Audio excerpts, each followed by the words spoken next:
Olá, agora são 11 horas e 30 minutos pelo horário de Brasília desta quarta-feira, dia 14 de junho de 2023. Este é o Jornal do Empreendedor, segunda edição, então seja muito bem-vindo. Eu sou Sebastião Garcia e convido você para acompanhar comigo a partir de agora as principais notícias do dia. Vendas do varejo em abril tiveram desempenho positivo de 0,1%, resultado puxado pelo movimento da Páscoa nos supermercados. Comissão de Assuntos Econômicos do Senado aprova projeto que desonera a folha de pagamento de 17 setores da economia até 2027. Mas a matéria ainda vai passar por uma nova votação antes de ir para a Câmara. E ainda representantes do setor de alimentos se reúnem em Brasília e pedem ao governo o fim de impostos dos produtos da cesta básica. Tudo isso agora no Jornal do Empreendedor, segunda edição.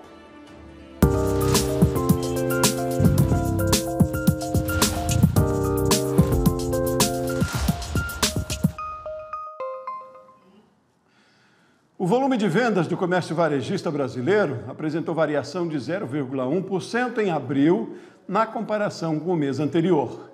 O resultado veio depois de altas de 0,8% em março, de 3,8% em janeiro e de uma estabilidade em fevereiro. A variação positiva de abril foi sustentada principalmente pelo setor de supermercados e alimentos, que apresentou o maior crescimento desde março de 2020. O resultado pode ser explicado pelas vendas da Páscoa, que este ano foram concentradas em abril. Os dados fazem parte da pesquisa mensal do comércio e foram divulgados hoje pelo IBGE. Representantes do setor de alimentos cobraram do governo a desoneração da cesta básica. Foi durante o fórum realizado pela Abras, a Associação Brasileira de Supermercados. O secretário extraordinário da Reforma Tributária do Ministério da Fazenda, Bernard Api, garantiu que a reforma tributária será positiva para o setor. A reportagem é de André Lage. O Fórum em Brasília reuniu representantes de 15 entidades da cadeia nacional de abastecimento. Setores que vão de produtos agropecuários ao varejo alimentar, que representam quase 70% do PIB nacional. Na reunião foram debatidos 5 assuntos: a redução de custos por meio da reforma tributária, o consumo consciente, a redução do desperdício de alimentos e o combate à fome.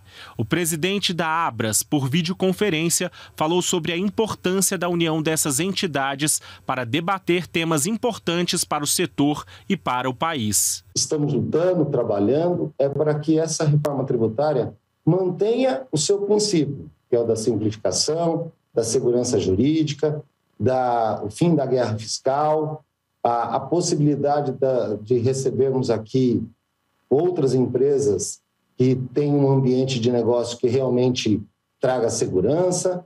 Mas não aceitamos e não apoiamos uma reforma tributária que venha onerar os preços dos alimentos. A reforma tributária também foi debatida por todos os participantes.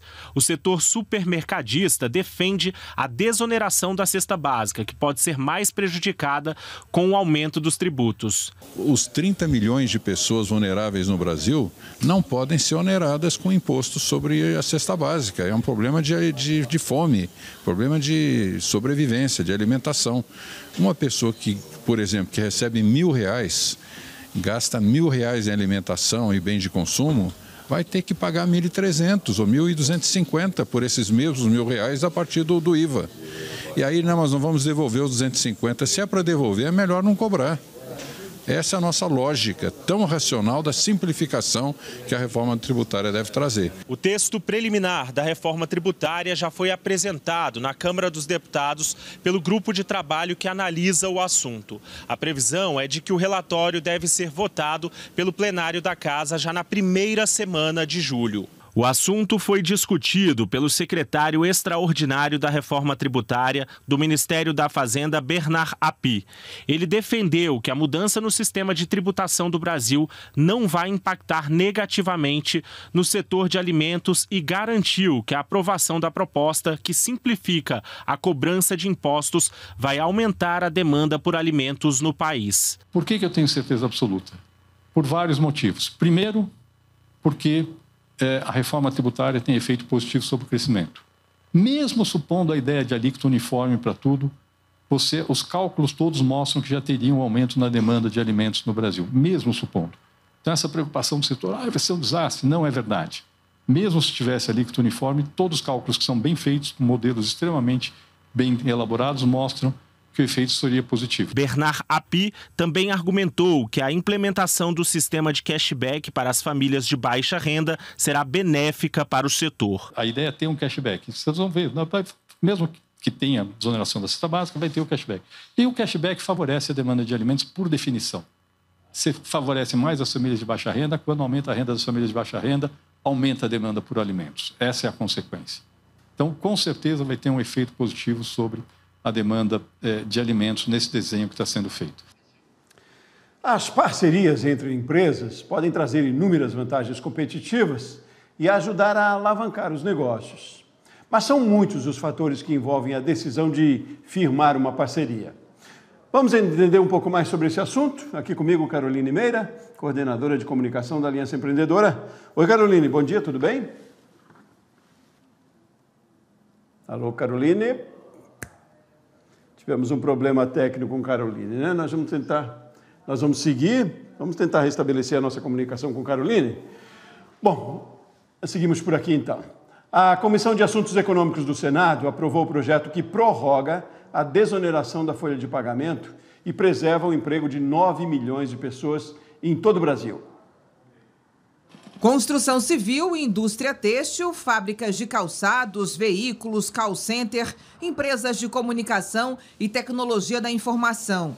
Esses são alguns dos 17 setores da economia que juntos mantêm quase 9 milhões de empregos e dependem da aprovação do projeto de lei que prorroga até 2027 a desoneração da folha de pagamento. Nós estamos esperando a votação urgente desse projeto de lei, porque nós estamos parados novamente sem definir investimentos, sem definir empregos. O projeto passou em primeiro turno na Comissão de Assuntos Econômicos do Senado.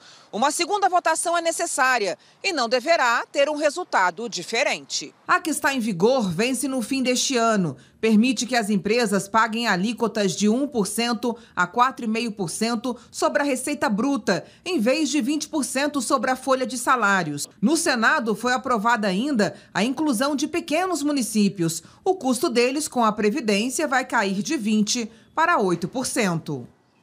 Bem, e o ministro da Fazenda, Fernando Haddad, disse que vai tentar adiar junto ao Senado as discussões sobre a desoneração da folha de pagamentos para o segundo semestre, depois que a primeira etapa da reforma tributária for aprovada. Intervalo rapidinho. No próximo bloco, a Associação Comercial do Distrito Federal quer incentivar a inovação tecnológica na capital do país. Nós voltamos já já.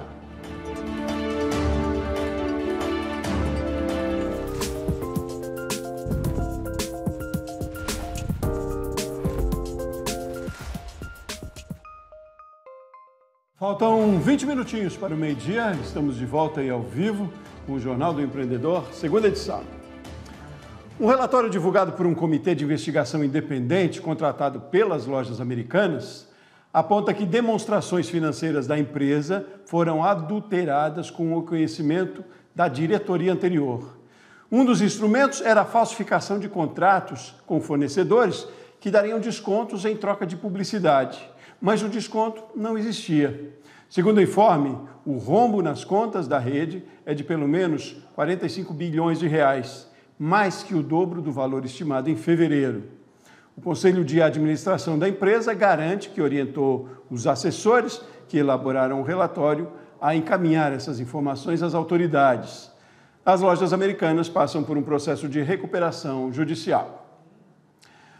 O novo Conselho de Inovação da Associação Comercial do Distrito Federal tomou posse com o compromisso de criar estratégias e políticas públicas que permitam a evolução tecnológica da capital do país. O evento foi na Câmara Legislativa.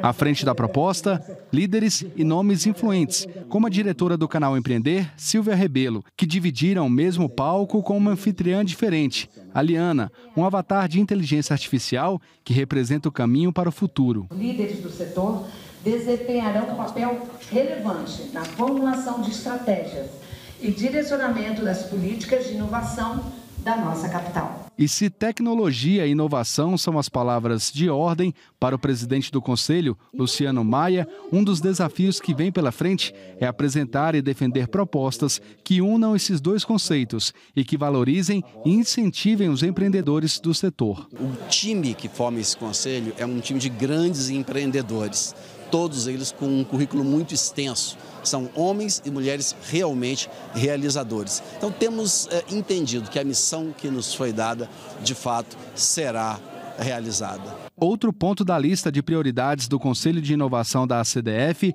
é a articulação com o poder público. Um dos focos é a proposta de criação de um fundo para financiar startups na capital do país. Isso está muito incipiente ainda aqui no DF, mas acho que o evento de hoje é uma boa marca de que nós estamos trabalhando para que o DF avance. Atenção merecida, levando em consideração que, segundo a Escola Nacional de Administração Pública, a ENAP, Brasília ocupa o 4º lugar no ranking de regiões mais empreendedoras do país, em uma lista com mais de 100 cidades. A automação veio para ficar. E o processo de automação, ele é progressivo, ele é exponencial. Ou você vem para a automação ou você vai sair do mercado. A escolha é sua. O Sebrae São Paulo está com inscrições abertas para o Start Cidades 2023, programa de aceleração regional em parceria com a Associação Brasileira de Startups. 420 empresas de inovação serão atendidas em 28 regiões do estado de São Paulo. As inscrições podem ser feitas gratuitamente até o dia 30 de junho no site startups.sebraesp.com.br, que aparece aqui na sua tela. Inserir a robótica nas empresas pode promover a segurança dos trabalhadores e garantir a qualidade de um produto ou serviço. Veja na reportagem de Camila Xavier. O mercado brasileiro de robótica, inteligência artificial e impressão 3D cresce em ritmo acelerado. De acordo com o mapa do ecossistema brasileiro de bots, em um ano o número de robôs no país aumentou 68%. Em 2020 já eram mais de 100 mil. Eles estão presentes em vários setores e realizando diversas atividades. A disseminação da robótica avançada no Brasil é essencial para que as empresas nacionais se modernizem e se tornem competitivas no cenário mundial.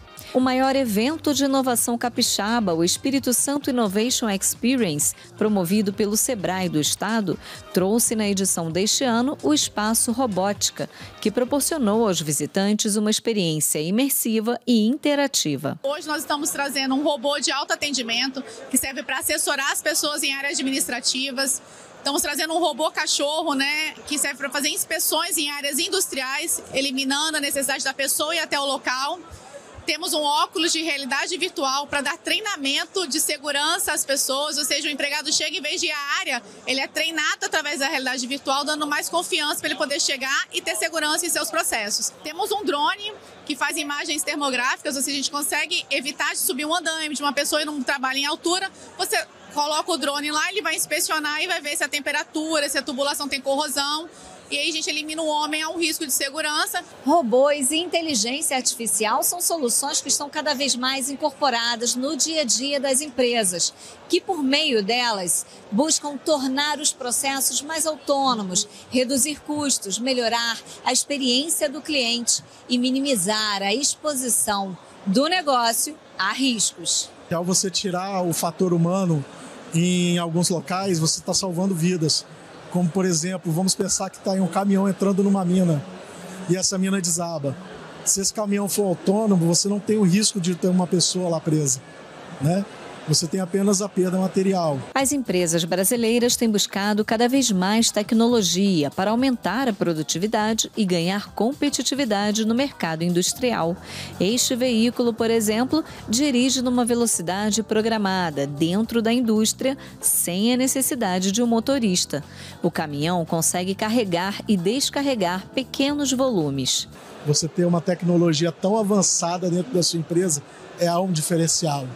É algo que, se você mostrar para os seus clientes, para o seu público-alvo que você tem, vai ser um diferencial para você e para toda a sua empresa. E não são só as empresas que estão de olho neste mercado, não. Jovens com visão empreendedora aprendem cada vez mais cedo a programar robôs. A Isabelle, de 16 anos, é aluna do ensino médio e ajudou a construir o Emestron, este robô industrial. A gente faz parte de uma equipe de robótica CyberOne, somos a pioneira do Espírito Santo, somos a única equipe a participar aqui de um robô, né, numa proporção industrial, programável e elétrica. Fazemos parte também de uma competição que é a First Robotic Competition, onde a gente tem missões dentro de uma arena. E esse ano, lá em Brasília, né, no Mané Garrincha, nós fizemos parte dessa competição, onde o robô era responsável por coletar cones e cubos. E Isabelle, ele pega, entrega qualquer coisa? Sim, pega e entrega qualquer coisa. Hoje descobrimos aqui na SX que ele entrega brindes também. Olha, vamos ver se ele vai trazer um brinde pra gente? Com o avanço da indústria 4.0, cresceu a oferta de artigos personalizados e a versatilidade proporcionada pela impressão 3D.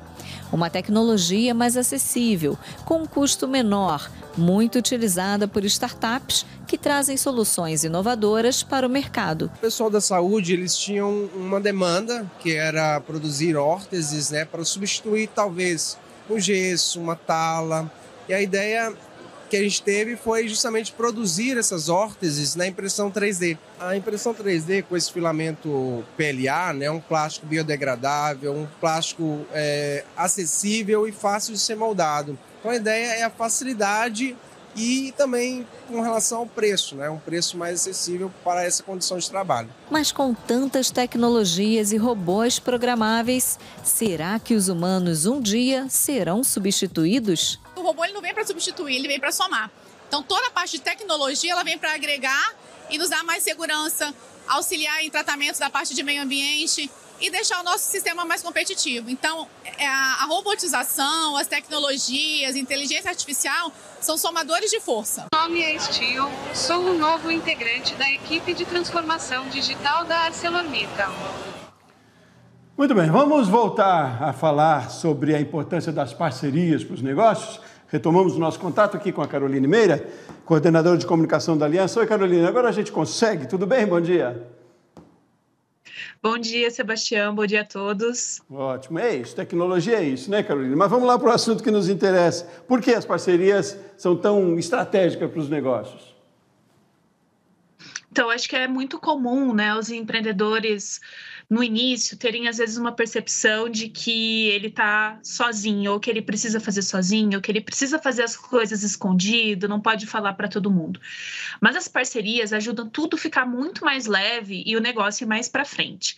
Então, quando a gente pensa em empreender, é importante a gente entender que tem que existir essa construção de rede, que é uma rede de fato, na verdade, de apoio e de parcerias que impulsionem o negócio para novas oportunidades.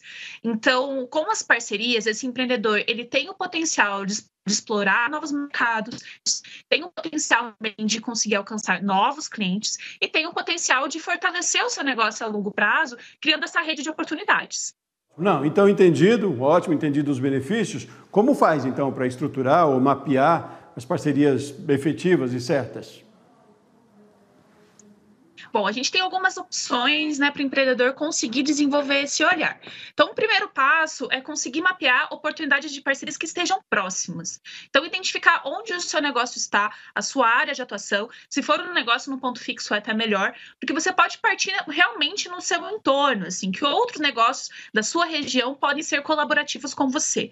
Ou ainda, que outros negócios semelhantes aos seus, vocês podem se fortalecer. Por exemplo, pessoas que trabalham com artesanato ou uma produção mais artesanal. Será que a compra de produtos de uma maneira colaborativa é interessante? Né? Conseguir fazer uma compra maior de produtos? Ou ainda, conseguir fazer uma negociação de venda maior, que você entende que vai precisar de uma outra pessoa para te ajudar, um outro negócio, e assim vocês conseguirem fechar uma venda grande. Então, é um tipo de análise que o empreendedor precisa fazer a partir da realidade dele. Então, identificando e mapeando essas oportunidades, ele precisa começar a entrar de fato em contato com algumas dessas pessoas, ou empresas, ou organizações. Não precisam ser muitas. Eu acho que é importante fazer esses primeiros contatos, fazer uma primeira reunião, uma primeira apresentação, uma primeira visita para apresentar o seu negócio, já uma possível proposta do que você pensou como oportunidade, identificar se essa pessoa ou esse outro negócio que está nesse outro lado tem esse interesse. Então, a partir desses pequenos testes, você conseguir identificar 1 ou 2 ou até 3 parceiros que você já consiga restabelecer uma relação. E depois disso, né, mapear, identificar e entrar em contato com essas pessoas, é manter essa relação. Então, para manter uma relação de uma maneira saudável nesse lugar, é acordado, formalizado, não...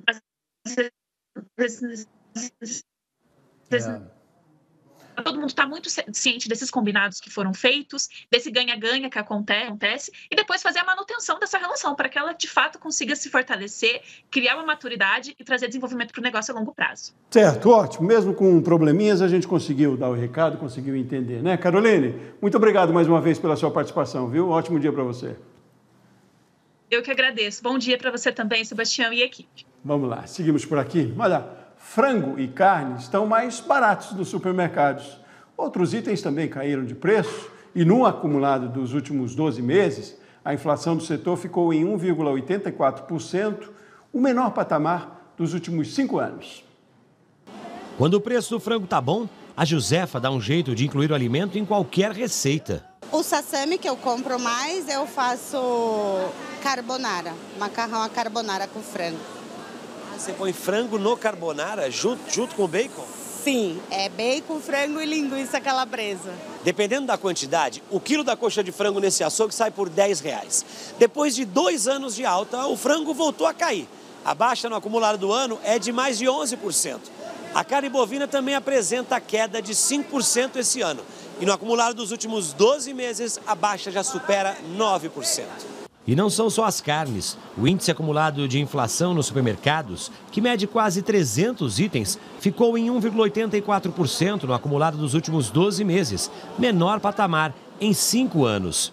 Em maio, houve recuo nos preços de óleos, panificados e adoçantes. O mesmo aconteceu com as frutas, legumes e verduras. O processo de desaceleração inflacionário é bastante consistente e contribui para uma melhora no orçamento familiar, na composição das compras familiares. Todos os grupos ou estão em processo deflacionário, como é o caso da carne bovina, o caso do frango, ou estão em processo de desaceleração robusta. Para esse ano, nós temos a expectativa de uma inflação muito melhor do que foi ano passado.